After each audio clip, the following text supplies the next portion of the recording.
오늘 하나님 말씀은 사도행전 21장입니다. 지난주에는 우리가 주의 만찬을 했기 때문에 주의 만찬에 관련된 주님 말씀을 우리가 살펴보았습니다. 오늘 사도행전 말씀을 보겠습니다. 사도행전 21장 1절 말씀부터 4절까지 받들어 읽겠습니다. 우리가 그들과 작별하고 에베소에 있는 장로들과 작별하고 배로 떠나 곧장 코스로 왔다가 그 다음날 로도에 이르러 거기에서 파티라로 가서 페니키아로 가는 배를 만나 그 배를 타고 떠나니라. 이제 쿠프로가 보이므로 그곳을 왼편에 두고 시리아로 항해하다가 투로에 닿으니 이는 그 배가 그곳에서 짐을 내려는 것이었더라. 우리가 거기서 제자들을 만나 7일을 지냈는데 그들이 성령으로 바울에게 말하기를 예루살렘에 올라가지 말라고 하더라. 예루살렘에 올라가지 말라고 하더라. 앞서 20장에서 바울 사도가 이제 예루살렘에 들어가면 유대인들에게 붙잡힐 것을 알고 각오를 하는 것입니다. 그들 손에 의해서 죽어도 내가 그들에게 하나님의 말씀, 그들이 여태껏 거절해왔던 그리스도의 은혜의 복음을 온전히 증거하다가 죽어야 되겠다. 그렇게 각오를 하고 가는 것입니다. 주님은 그 마음을, 그 사도 바울의 마음을 이미 오래전부터 알고 있었습니다. 순교를 각오하는 그 사도 바울의 마음을 주님께서 잘 알고 있었습니다. 여러분들 잠깐 잠언 16장 말씀을 보세요.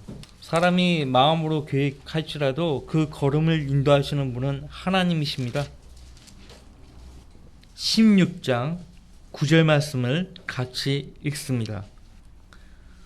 사람의 마음이 자기의 길을 계획하나 주께서 그의 걸음들을 인도하시느니라. 근데 이제 중요한 것은 이 사람이 주님 계획 안에 있어야 한다는 것입니다. 주님 계획 안에 있어야 그 사람이 주님 계획에 입각하여 마음속으로 자기 길을 계획을 합니다. 그러면 그 계획에 따라 주님께서 합당하다고 여기시면 인도해 주시는 거예요. 바울 사도는 로마서 9장에서 밝혔듯이 자기 동족 이스라엘 백성들이 구원받기를 간절히 원했고 또 바라고 기도한다라고 말하고 있습니다. 그들이 구원받을 수 있다면 내가 차라리 저주받기를 바란다. 그렇게 말하기까지 했죠. 그 정도로 자기 동족에 대한 고령의 열정으로 가득했던 하나님의 사람이었습니다. 자, 이미 거기 앞서 20장 23절 말씀, 다만 성령께서 각 성읍에서 증거하여 말씀하시기를 결박과 고난이 나를 기다리고 있다고 하시니라. 결박과 고난이 바울 사도를 기다리고 있다고 이미 성령 하나님께서 바울 사도에게 알려주었습니다. 그런데 복음을 전하면요, 세상은 환영하지 않습니다. 예수 그리스도를 전파하면 반드시 세상으로부터 대적을 받습니다. 미움을 받습니다. 그래서 말씀을 가지고 주님을 증거하는 성도가 어디에 있든 간에 그 성도 한 사람 때문에 그 주변 사람들이 힘들어지는 거예요. 그래서 트러블 메이커라는 말을 들을 수 있어요. 혼란케 하는 자. 너 한 사람 때문에 우리 가족이 지금 어떻게 되고 있느냐 이거예요. 자, 하나님께서요, 바울 사도에게 지금은 때가 아니라고 말씀하셨어요. 지금은 때가 아니라고. 그러니까 예루살렘에 가서 복음을 전파하지 말라는 말씀은 안 하셨다고요. 복음 전하지 마, 이 말씀을 하나님이 바울에게 한 적이 없어요. 하지만 지금은 아니야. 여러 차례 환경과 여건을 통해서 또 사람들을 통해서 뜻을 알려줘요. 그럼에도 불구하고 자기 고집대로 하려고 하면은 문제를 얻게 됩니다. 여기서도 제자들이 성령으로 바울에게 예루살렘에 올라가지 말라고 충고해 줬어요. 성령을 통한 충고는 우리가 고지 들어야 합니다. 자, 우리가 다 서로를 위해서 기도하지 않습니까? 그죠? 그러면 어떤 형제 자매는 본인의 필요를 알지 못하는 경우가 있어요. 본인이 본인의 필요에 대해서 모르면은 하나님은 다른 사람들을 통해서 알게 해주시고 또 일깨워 주십니다. 왜냐하면 우리가 온전한 사람이 아니잖아요. 우리가 온전한 사람이 아니에요. 주의 종의 자격 요건 가운데 하나가 자기 고집대로 아니하며예요. 디모데전서 3장에 가면 자기 고집대로 아니하며. 자, 사역은 혼자 하는 게 아니거든요. 동역자가 있어요. 함께 주님을 섬기는 동역자가 있다고요. 동역자가 없으면은 사역을 해 나갈 수가 없어요. 한 가정도요, 남편을 돕는 자로 아내를 붙여주신 거예요. 근데 이게 바뀌어져 봐요. 남편이 아내를 돕고 이렇게 돼봐요. 물론 서로 도와야 해요. 불완전하기 때문에. 그러나 원칙은 아내는 남편을 돕게 돼 있어요. 남편은 항상 리드해 가는 거예요. 말씀 안에서. 이게 바뀌어버리면 곤란하죠. 하나님께서 어떤 사람을 자기 계획으로 부르십니다. 자기 사역 안으로 부르시면은 그 사람이 주님께서 맡기신 사역을 혼자 다 감당할 수 없기 때문에 그 사역을 도우라고 동역자들을 붙여주시는 거예요. 동역자들은 그 한 사람을 통해서 사역을 나눠 갖는 거예요. 동역자가 마음과 생각이 다르면 함께 동역해 갈 수가 없는 것입니다. 성령께서 기도하는 자기 사람들을 통해서 자기 고집으로 가득 찬 어떤 사람에게 충고를 해 주시는 거예요. 그럼 그 충고를 잘 귀를 기울이고, 아, 주님께서 이렇게 환경과 여건을 통해서 나에게 지금 당장은 하지 말라고 말씀하시는구나. 자기 고집을 내려놓으면 되는 거예요. 그런 문제가 안 생겨요. 보세요. 여기서도 트로에 있는 제자들을 만났는데 거기서 일주일을 지냈다가 그 제자들과 바울사도가 이렇게 교제를 많이 했겠죠. 이 바울사도에게 예루살렘에 올라가지 말라고 충고를 해 주었어요. 근데요, 여러분들 22장에서도 하나님이 바울사도에게 직접 말씀을 해 줬다고요. 22장 보세요. 거기 22장 17절부터 그 후에 내가 다시 예루살렘으로 돌아와서 성전에서 기도하고 있을 때 무아지경에 빠져서 보니 주께서 내게 말씀하시기를 서둘러 예루살렘을 속히 떠나라. 이는 그들이 내가 나에 관하여 증거하는 말을 받아들이지 아니할 것임이라고 하시더라. 내가 말하기를 주여 내가 주님을 믿는 사람들을 감옥에 가두고 또 어느 회당에서나 매질한 것을 그들이 아나이다. 주님의 순교자 스테반이 피를 흘릴 때 나도 그 곁에 서서 그를 죽이는 일에 찬성하고 그를 죽이는 자들의 옷을 지켜주었나이다라고 하였더니 주께서 내게 말씀하시기를 가라. 내가 너를 멀리 떨어져 있는 이방인들에게로 보낼 것임이라고 하셨느니라고 하니라. 사도 바울을 주님께서는 이방인들에게 복음을 전하는 사도로 부르셨고 또 보내신 건데 바울 사도의 마음은 이방인들보다 자기 동족 유대인들에게 가 있는 거예요. 이게 문제라고요. 그러니까 주님은 이것을 원하셨는데 나는 이것을 원하는 거예요. 그러면 주님과 나 사이에 어떤 문제가 생길까요? 갈등이 생기는 거예요. 내가 보고 있고 내가 선택하려고 하는 것은 되게 값지게 보이고 되게 좋아 보이는데 주님이 내게 주시려고 하는 걸 보니까 별로 값지게 안 보이고 또 이거를 내가 택하게 되면은 고생할 것 같고 이런 생각이 든단 말이에요. 그건 내 생각이에요. 해보지 않았잖아요. 그걸 택하지 않은 상태잖아요. 그러니까 내 것을 일단은 내려놓고 주님이 주시려고 하는 것을 받으면 그럼 몰라요 지금. 성경의 기록을 쭉 아담부터 이렇게 쭉 보시면 하나님이 주시는 것을 감사히 받지 않고 자기가 원하는 것을 고집부리고 그것을 취하려고 할 때 또 취했을 때 어떤 문제가 발생했습니까? 대표적으로 다윗이요. 하나님이 아내가 필요하면 안 주셨어요? 주셨단 말이죠. 주신다고요. 근데 왜 남의 아내를 소유하려고 했냐고요.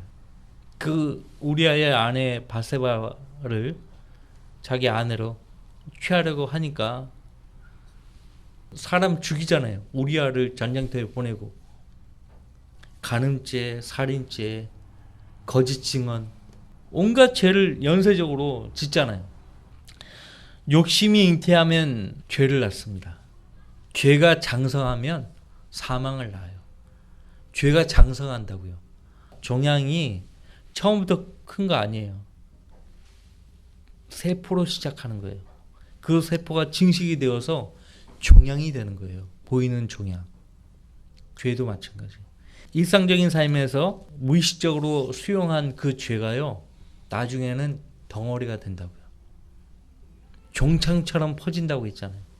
이미 오래전부터 바울 사도에게 예루살렘에 가지 말라고 그 예루살렘에서 그 성전에서 기도하고 있던 바울 사도에게 빨리 떠나라고 그리고 주님은 일관되게 바울 사도에게 내가 너를 이방인들에게로 보낼 것입니다. 사도행전 13장에서 성령 하나님께서 지시를 하잖아요. 내가 불러시키는 일을 위해서 바나바와 바울을 구별시켜 놓으라고.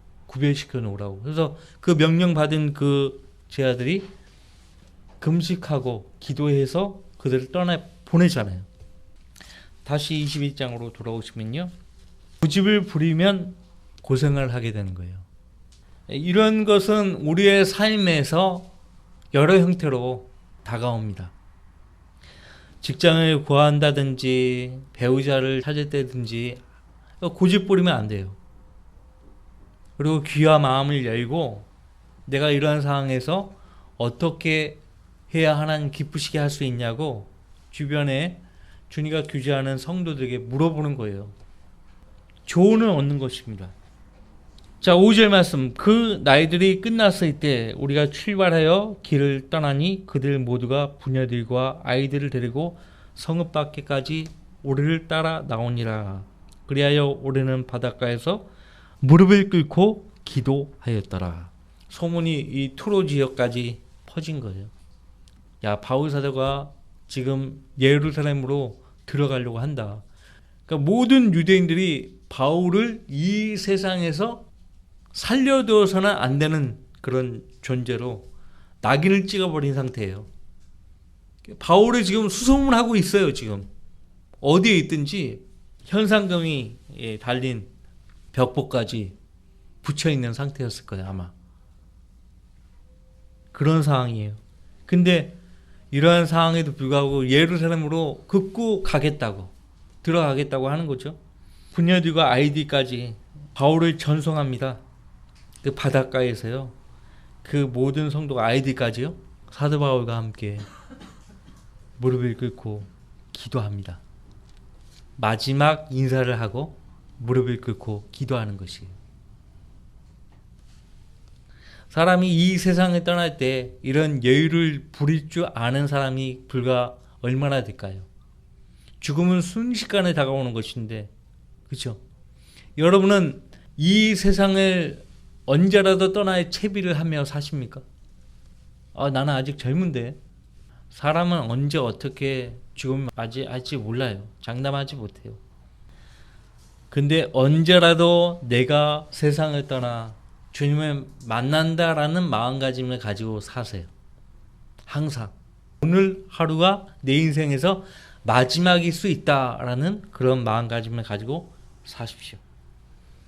그러면 여유가 생길 수 있어요. 아마 오늘 아침에 가족들과 모여서 기도했던 그 기도가 내 생에서 마지막 가족들과 함께 했던 기도일 수 있어요.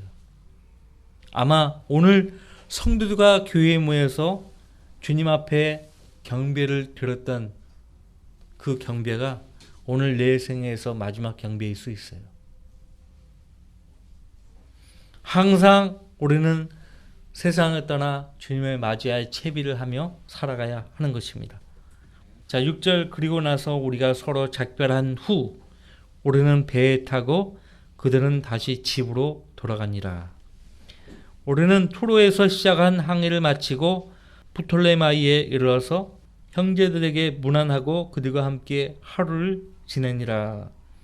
그 다음날 바울과 일행인 우리는 출발하여 카이사랴에 와서 7명 중 한 사람인 전도자 빌립의 집에 들어가 그와 함께 머물렀는데 이 사람에게는 딸 넷이 있으니 이들은 예언하는 처녀들이더라. 전도자 빌립이 누구예요? 사도행전 6장에 보시면 6명의 집사를 선임하죠. 사도들이. 그 집사들 가운데 한 사람이 빌립이에요. 근데 집사로 선임했던 이 빌립이 사도행전 8장에서부터 보시면은 한 지역에서 집사 역할을 하는 빌립의 모습을 볼 수가 없고 복음을 들고 이것저것을 누비고 다니는 복음 전도자 빌립의 모습만 볼 수 있는 거죠. 집사로 선임된 사람이 한 지역교회에서 집사의 역할을 감당해도 시원찮은 판인데 복음을 들고 여기저기 다니는 거예요. 그러니까 집사로 임명을 받았을지라도 하나님께서 너는 한 지역에서 집사의 역할을 하는 것보다 복음을 전하고 전도자로 부르시는 경우가 있는 거예요. 대표적인 사람이 빌립이에요. 그래서 집사 빌립이라는 말보다 전도자 빌립이라는 말을 지금 성경에서 이렇게 하고 계시는데 전도자 빌립이에요. 전도사가 아니에요. 전도사는 성경에 없어요. 복음 전도자예요. 전도자. 전도자가 얼마나 지역교회에서 얼마나 큰 역할을 하는지 아십니까? 이 전도자는 밖에 있는 세상 죄인에게 복음을 전해서 교회로 데려오는 역할을 하는 거예요. 그러면 교회로 이렇게 세상 사람들, 구원받은 사람들을 데려오면 교회에서는 구원받은 사람들을 어떻게 합니까? 말씀으로 양육하는 거예요. 그러니까 주님께서 새로운 사람들을 계속 말씀에 갈급해하는 사람들을 지역교회를 보내시면은 목회자인 나 한 사람이 다 감당할 수 없기 때문에 그 성도들을 여러분들에게 붙여주면은 여러분들이 말씀으로 잘 인도해야 되는 거예요. 그 역할을 잘 해야 되는 것입니다. 자, 이 전도자 빌립 7명 중 한 사람인 전도자 빌립이라고 말씀하고 있는데 그 7명은 사도행전 6장에 나오는 7명의 집사들을 말하죠. 스데반 집사도 보세요. 집사로 임명을 받자마자 집사의 역할을 하기보다는 자기 동족 유대인들 앞에서 설교를 하고 순교하잖아요. 그러니까 집사의 자기 요건이 뭐예요? 복음을 전할 수 있어야 된다는 거예요. 복음을. 또 하나님 말씀을 목사처럼 설교할 수 있어야 한다는 것이에요. 오늘날 일반 교회 집사들 하면은 기도할 줄도 모르고 복음이 뭔지도 몰라요. 복음을 전할 줄도 모르고 설교할 줄 더더욱 몰라요. 담임 목회자에게 어떤 사정이 생겨서 설교를 하지 못하면은 집사가 대신해서 설교를 할 수 있어야 되는 거예요. 성경에서는 목사와 집사 외에는 다른 직분이 없어요. 그런데 빌립보서 1장 보세요.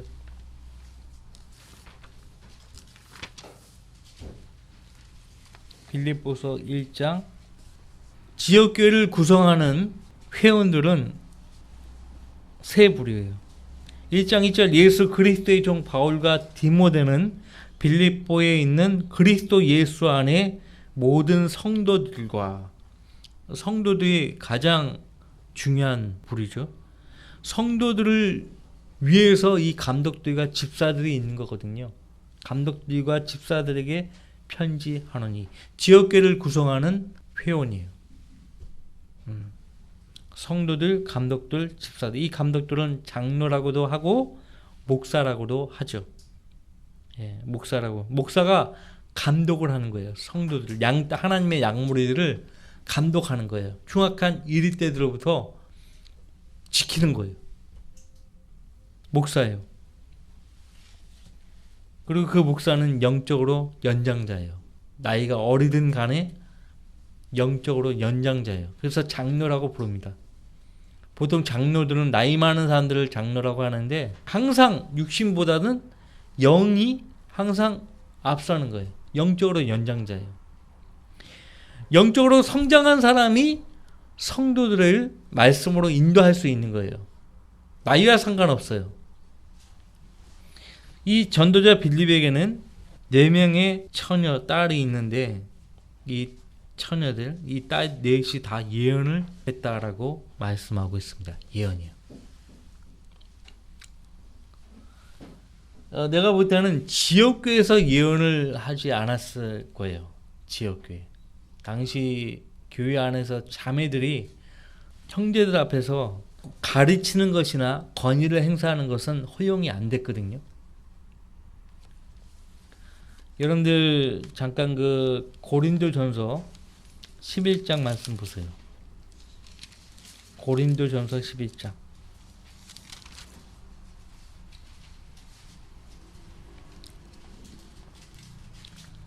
4절 5절.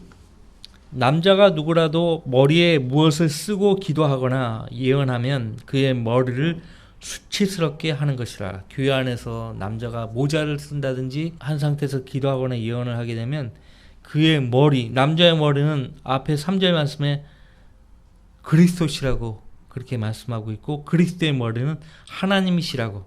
그러니까 여자의 머리는 남자고 남자의 머리는 그리스도고 그리스도의 머리는 하나님이시라고 이렇게 말씀하고 있는 것입니다. 남자가 머리이신 예수 그리스도를 모시고 있는데 그럼에도 불구하고 머리에 뭘 쓰고 기도하거나 예언을 하게 되면 그의 머리, 즉 그리스도를 수치스럽게 하는 것이라고 말하고 있고, 또 남자를 머리로 두는 여자가 5절, 반면에 여자가 누구라도 머리에 쓰지 않은 채, 남자 없이, 여기 고린도전서 12장에서 머리는, 여자의 머리는 남자고요, 남자의 머리는 그리스도시고, 그러니까 머리가 의미하는 것이 뭐예요? 단지 머리가 아니에요. 머리가 의미하는 게 뭐예요? 권위예요, 권위. 나는 누구의 권위 아래에 있다. 이것이에요. 그래서 여자가 누구라도 머리에 쓰지 않은 채 기도하거나 예언하면 그녀의 머리를 수치스럽게 하는 것이라. 이는 그 여자가 머리를 밀어버린 것과 마찬가지임이라. 여자가 머리에 쓰지 아니하려거든 또한 깎으라. 그러나 깎거나 미는 것이 여자에게 수치가 된다면 머리에 쓰지니라. 남자는 하나님의 형상과 영광이므로 마땅히 머리에 쓰면 아니 되지만 여자는 남자의 영광이니라. 이는 남자가 여자에게서 난 것이 아니요 여자가 남자에게서 났기 때문이며, 남자가 여자를 위하여 창조된 것이 아니라 여자가 남자를 위하여 창조된 것이기 때문이라. 이런 까닭에 여자는 천사들로 인하여 머리 위에 권위를 두어야 하리라. 자, 주님의 이름으로 모인 이 자리에는 성경에 의하면 천사들이 이곳에 있다는 것이에요. 천사들은 누구를 수정두는 존재예요? 예수 그리스도예요. 예수 그리스도. 대환란 때는 환란을 통과하는 유대인 성도들을 이 천사들이 돕게 돼 있어요. 근데 지금은 대환란이 아니에요. 지금 천사들은 누구만을 섬기는가 하니까 예수 그리스도예요. 예수 그리스도. 예수님이 이 땅에 몸을 입고 오셨을 때, 금식하셨을 때, 금식으로 지체하셨을 때, 그때 누가 예수님을 섬겼다고 복음서는 말하고 있습니까? 천사들. 그래서 주님의 이름으로 모이는 이 자리에 주님께서 함께 계시겠다고 말씀하셨고, 주님이 함께 하시는 이 자리에는 천사들도 함께 하는 거예요. 그래서 자매들은 이 천사들로 인하여 자기 머리 위에 권위를 두어야 한다. 머리가 의미하는 것은 권위예요. 권위. 그래서 그러나 주 안에서는 여자 없이 남자만 있을 수 없고 남자 없이 여자만 있을 수 없느니라. 이는 여자가 남자에게서 나는 것 같이 남자도 여자를 통하여 나거니와 모든 것은 하나님에게서 나기 때문이라. 여자가 쓰지 아니하고 하나님께 기도하는 것이 마땅한 일이냐 너희 자신이 판단하라. 그러니까 남자 없이 여자가 교회 안에서 뭐 기도하거나 그렇게 하면 안 된다는 거예요. 그런 의도로 지금 말씀하고 있는 것입니다. 14절 또 남자가 긴 머리를 하고 있다면 그것이 자신에게 수치가 된다는 것을 본성 그 자체까지도 너희에게 가르치고 있지 아니하느냐. 보통 남자들은 머리가 길지 않죠. 짧게 자르죠. 본성적으로 머리가 길면 이상하다고 생각한다고요. 근데 그 본성을 거스르는 사람들이 우리 주변에 많이 다니죠. 남자가 여자같이 행세하고 여자가 남자같이 행세하는 거예요. 꼴불견이에요. 자, 15절 그러나 여자가 긴 머리를 하고 있다면 그것은 그녀에게 영광이 되느니라. 이는 그녀의 머리가 그녀의 쓰는 것을 대신하기 때문이라. 처녀는 지금 시집을 안 갔기 때문에 남자가 없단 말이에요. 그 처녀에게 머리는 누구예요? 아버지예요. 아버지. 근데 아버지를 일찍 여인 사람도 있을 거 아니에요. 하다못해 집안에 남자 없는 집안도 있을 거 아니에요. 그러니까 그런 여자는 긴 머리로 머리를 대신하라고 지금 바울 사도가 말하고 있는 거예요. 그러니까 이런 말의 의도를 잘 간파를 못하면은 미사볼을 머리에 뒤집어 쓰고, 머리가 긴 사람도 미사볼을 쓰고 있단 말이에요. 머리가 길면은 미사보 같은 거 필요 없다는 거예요. 미사보뿐만 아니라 모자가 있잖아요. 모자도 쓴다고 하잖아요. 영국의 교회들은요, 어느 교회를 가든 예배에 참여하는 모든 자매들은 모자 쓰고 예배 드리고 있어요. 그것도 좀 보기가 좀 그래요. 그러니까 지금 고린도전서 12장에서 바울 사도가 하는 말은 권위를 두라는 거예요. 모든 자매들은 남자 밑에 있어야 한다는 것이에요. 거기 그 14장으로 가보세요. 이왕 그렇게 머리에 쓰는 문제를 언급하면서 실제 권위를 두는, 여자는 남자의 권위 아래 있어야 하고 남자는 그리스도의 권위 아래 있어야 한다는 것을 근본적인 그 진리까지도 알려준 거예요. 이왕 머리에 쓰는 문제를 얘기하면서, 자 14장 34절 말씀부터 너희의 여자들을 교회 안에서 조용히 하게 하라. 그들이 말하는 것이 허락되지 아니하였으니 율법에서도 말한 것과 같이 다만 복종할지니라. 그러나 만일 그들이 무엇을 배우고 싶어하면 지혜에서 자기 남편들에게 물을지니라. 이는 여자들이 교회 안에서 말하는 것은 수치임이니라. 교회 안에서 자매들이 뭘 묻는 것조차도 수치라고 얘기하는 거예요. 자기 남편이 있으면 남편에게 묻는 거예요. 하다못해 남편이 없는 처녀들은 아버지한테 묻는 거예요. 아버지가 없는 사람들은 오빠한테 묻는 거예요. 오빠가 없어. 그러면 지역교회 목회자에게 묻는 거예요. 형제에게 묻는 거예요. 그런데 디모데전서 2장 보세요.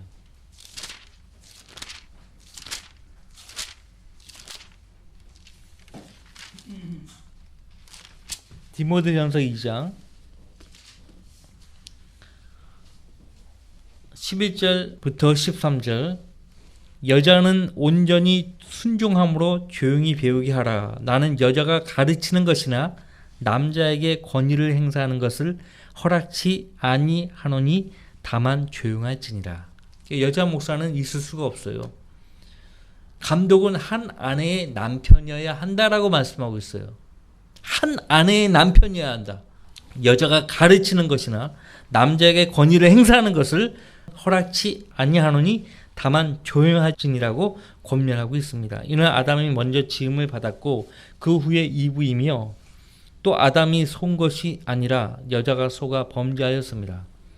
여자가 먼저 속아 범죄했기 때문에 여자들은 남자 앞에서 권위를 행사할 수 없게 된 거예요. 자, 이 4명의 처녀 딸들은 예언을 하더라도 집 밖에서는 하지 않았을 거예요. 이 딸들의 그 예언을 듣기 위해서 사람들이 아마 집에 많이 들어왔을 거예요. 함부로 그 전도자 빌립이 지역교회에서 자기 딸들이 함부로 말하지 못하도록 가르쳐 주었을 거예요. 이 처녀들이 예언을 했다고 했는데 실제 바울사도에게 예언을 했다는 말은 언급이 없잖아요. 그렇죠? 자, 22장 사도행전 21장 10절 말씀 돌아오셔서 우리가 그곳에서 여러 날을 체류하고 있을 때 아가보라고 하는 한 예언자가 유대에서 내려왔는데, 예언자라고 하지만 거기 앞에 사도행전 11장에 보시면은 제자 중 한 명이었어요. 시리아 안티옥 교회에 제자로 있었던 사람이었는데 여기서는 예언자라고 그렇게 불리고 있습니다. 지금은 지역교회에 예언자가 따로 없죠. 지금 당시 초대교회였기 때문에 그런 것이 가능했던 것이에요. 자, 아가보라고 하는 한 예언자가 유대에서 내려왔는데 그가 우리에게 와서 바울의 허리띠를 가지고 자기의 손과 발을 묶어놓고 말하기를 성령께서 이렇게 말씀하시기를 예루살렘에 있는 유대인들이 이 띠의 임자를 이같이 결박하여서 그를 이방들의 손에 넘겨주리라 하시니라고 하더라. 이 말을 듣고 우리는 그곳에 있는 사람들과 함께 예루살렘에 올라가지 말라고 바울에게 간청하니. 그러니까 지금 바울 사도가 동행했던 누가, 이 사도행전을 기록하는 누가가 또 여러 동행자들이 바울 사도에게 아가보의 그 예언을 듣고 예루살렘에 올라가지 말라고 간청을 했다고요. 간청을 했어요. 근데 바울이 어떻게 반응을 보입니까? 13절 바울이 대답하기를 어찌하여 울면서 내 마음을 약하게 만드느뇨? 나는 주 예수의 이름을 위하여 예루살렘에서 결박을 당할 뿐만 아니라 죽을 각오까지 되어 있느니라고 하더라. 이거 너무 고집을 부려도 너무 부리고 있는 거예요. 여러분들 사도행전 9장에서 바울 사도를 예수님이 처음부터 부르실 때 거기 9장 15절 말씀 보세요.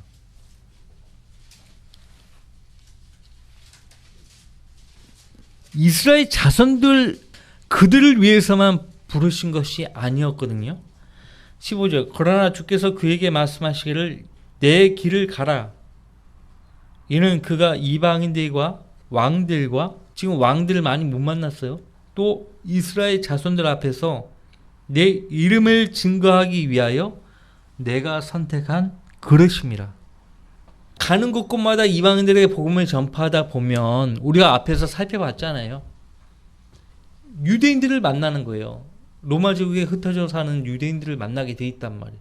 그러니까 이방인들에게 복음을 전하다 보면 자연스럽게 유대인들에게도 복음을 전하게 되기 때문에 굳이 유대인의 종교 본산지 예루살렘에 들어가서 옥고를 치를 필요가 없다는 거죠. 하나님의 뜻은 이방인들, 왕들, 이스라엘 자손들까지 다 포함해서 주님의 이름을 증거하기 위해서 바울 사도를 그릇으로 선택했다. 그렇게 말씀을 하고 있어요. 그럼에도 불구하고 이방인들은 차치하더라도 여태껏 선교를 했잖아요. 유럽, 아시아 다 다니면서 이방인들에게 복음을 전했고 했단 말이죠. 자기는 이방인들에게 충분히 복음을 전했다라고 생각하는 모양이에요. 근데 우리 입장에서는 충분하다고 생각하더라도 주님 입장에서는 충분하지 않을 수 있잖아요. 이렇게 반복해서 지금은 때가 아니다. 지금 예루살렘에 올라가지 말라고 이렇게 말씀하시면 일단 자기 고집을 일단은 내려놓으면 될 터인데 사도 바울은 아예 그냥 결판을 내려고 하는 거예요. 지금. 이렇게 고집을 부려도 주님의 일을 위해서 고집 부리면 다행이에요. 바울사도를 통해서 우리가 배워야 할 교훈은 이렇게 고집을 부려도 주님의 일을 위해서 고집을 부려라 이거죠. 응? 자, 죽을 각오까지 되어 있느니라고 하더라. 그가 권고를 받아들이지 아니하므로 우리는 더 이상 말하지 않고 주의 뜻이 이루어지이다라고 말하니라. 어쩔 수 없어요. 이 상황에서는 주의 뜻이 이루어지이다. 다른 말로 말하면 뭐죠? 아멘이에요. 아멘. 아멘의 뜻이 주의 뜻이 이루어지이다. 아멘이 뭔지 모르면서 아멘 아멘 하는 사람들이 있어요. 아멘은 두 가지 의미가 있어요. 주의 뜻이 이루어지이다와 이게 원래 뜻이에요. 두 번째는 제가 주님 말씀에 순종하겠습니다. 예스. 고린도후서에서 바울사도가 가르쳐 줬듯이 예스예요. 예수님은 항상 하나님 명령에 예스했어요. 아니오가 없었어요. 오로지 예스예요. 예스. 그래서 여러분들 말씀을 듣고 아멘 한다는 것은 내가 그 말씀을 복종하겠습니다. 이 의사를 하나님께 밝히는 거예요. 그리고 주님의 뜻이 이루어지이다. 주님 뜻에 맡기겠다는 거거든요. 제가 주님 말씀에 복종하겠습니다. 주님 뜻에 맡기겠습니다. 이것이에요. 고집 부리지 않겠습니다. 이거예요. 지금 바울 사도는 고집을 부리고 있는데 바울의 일행들은 주님 뜻에 맡기겠습니다 라고 하잖아요. 여기서 바울 사도가요, 한 번 더 생각할 수 있었어요. 형제들이 주의 뜻이 이루어지다라고 하는데 내가 너무 고집을 부리고 있는 거 아닌가, 한 번 더 생각할 수 있었다고요. 하지만 예루살렘에 긋고 올라가요. 바울 사도가 바로 붙잡히죠. 붙잡혀서요 옥고를 치릅니다. 근데 하나님께서요 그 모든 악을 선으로 바꾸세요. 우리가 그걸 보는 거예요. 다음 주부터 쭉 보는 거예요. 예? 그러니까 고집을 부려도 하나님의 뜻 안에서 성취하고자 하는 주님의 일을 놓고 고집을 부리면 주님께서 모든 악한 상황들을 선으로 바꾸신다는 거죠. 내가 좀 괴롭고 고통스러워도. 바울 사도 같은 사람이 없어요. 이런 사람이 없다고요. 이런 모습을 우리가 배워야 해요. 정말 인류 역사상 하나님 입장에서 보면 아까운 사람이에요. 바울 사도 같은 사람이 정말 아까운 사람이에요. 보석 같은 사람이에요. 우리가 그런 사람이 되어야 해요. 나는 주님께 보석같이 가치 있는 사람인가? 이 직장에서도 정말 보석 같은 존재가 있거든요. 그 사람이 그만둬야 할 때, 그 회사에서 나와야 할 때요, 그 회사에서 못 나가게 하죠. 왜 가냐 이거예요. 왜 가냐. 안 놔주죠. 그런 사람이 되어야 해요. 지역교회에서도 어떤 형제 자매가 부득이한 사정이 생겨서 다른 지역교회로 옮겨간다 하면은 아유 너무 아깝죠. 물론 옮겨간 지역교회에서도 똑같은 역할을 해낼 테지만은 우리 교회 입장에서는 아깝단 말이죠.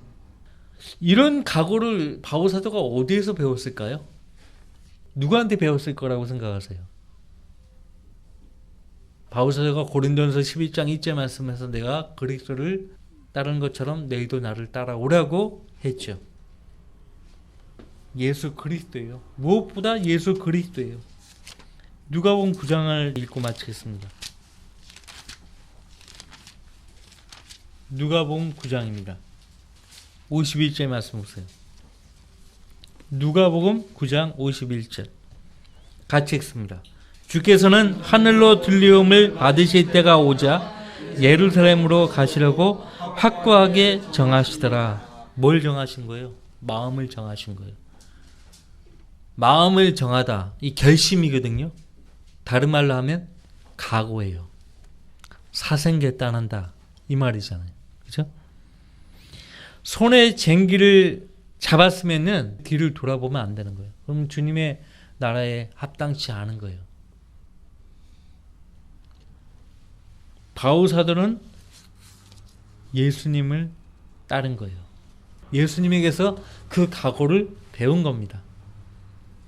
이런 각오 없이는 치열한 영적 전쟁에서 살아남을 수 없고요.